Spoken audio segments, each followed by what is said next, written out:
Fix Our Food has used more than one way to ensure that the latest research findings are given as evidence to the UK government. One way is through written evidence to government committees. There are regular opportunities to do this. Listings of select committee inquiries seeking evidence are on the government's website, along with guidance of how to prepare both written and oral evidence for submission. Most recently, researchers from Fix Our Food based at the University of Leeds gave written evidence to a select committee on soil health. This led to one of the researchers being invited to give evidence in person to the committee.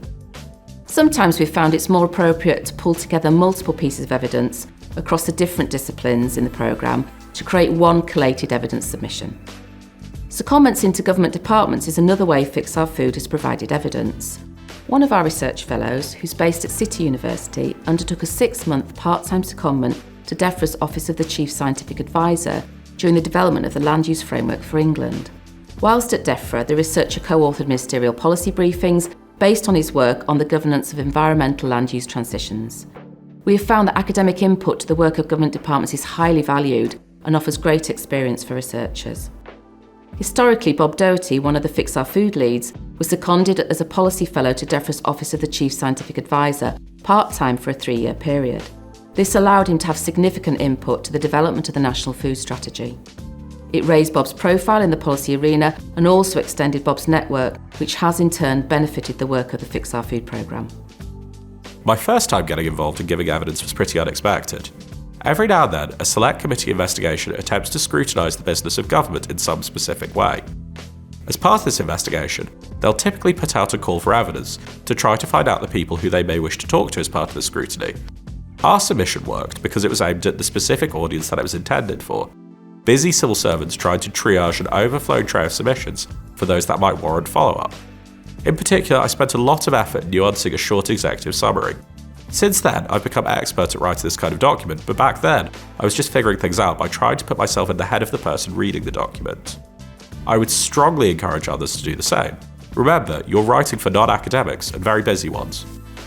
So I think the reason why I got invited to my first select committee meeting was because of the accessibility of the evidence statement we gave. I think the reason why my evidence to the committee resonated and led to more policy engagement was for an aligned reason. It can be accessed and used because of its honesty and transparency.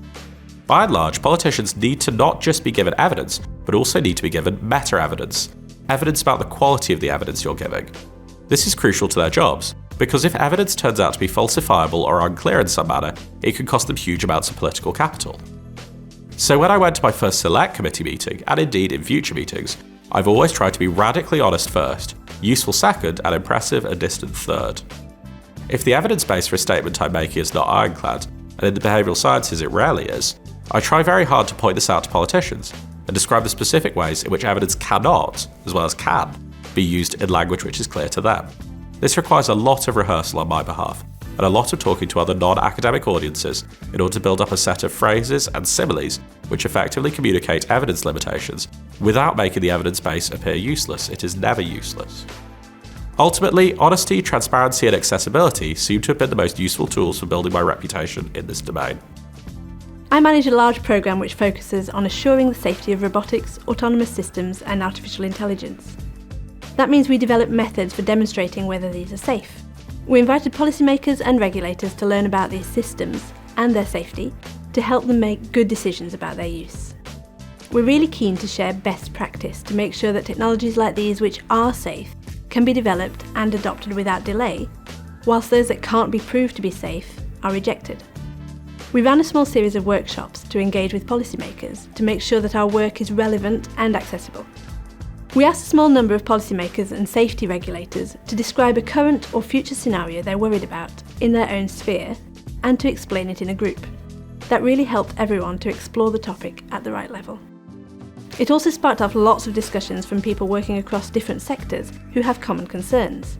For example, one group discussed the safe use of autonomous air systems, sometimes called drones, to try and understand the ways that these systems challenge current practice.